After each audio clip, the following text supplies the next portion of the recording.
I think the hard secret that a lot of people who've experienced foster care carry is that, we all wish that we had family and that we could be raised by people who truly are in our corner and who love us. But for so many of us, that's just not our story. I was 11 months old when social workers placed me into foster care because of my mother's drug addiction and poverty issues. I was adopted at 9, and that adopted family was supposed to be my forever family, but unfortunately, it was riddled with racism and extreme abuse.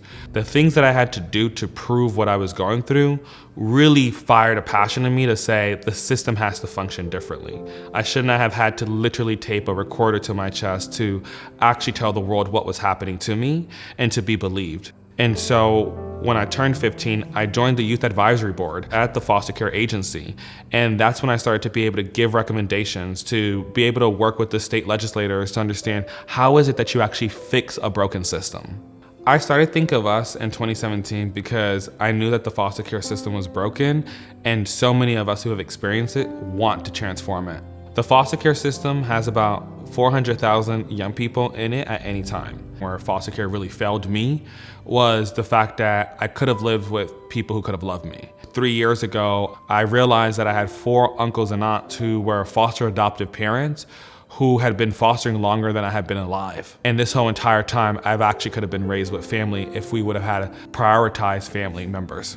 When I think about, the experiences that I had, I wish I was saying that they were unique, but they're not. And I believe we can have different solutions to those things. Kinship care is like a version of foster care, but instead of it being an unrelated person that you don't know, it's an aunt, uncle, cousin, a sibling who's acting in that space of providing you care. We now know that when children are placed with a relative, that they graduate high school more on time, that they have less moves, that there's less trauma, and that young people have their family members to be able to navigate life. And without the human beings who are in our life to be there to guide us, how much opportunity do we really have? Recent laws and legislation allows for us to do things differently.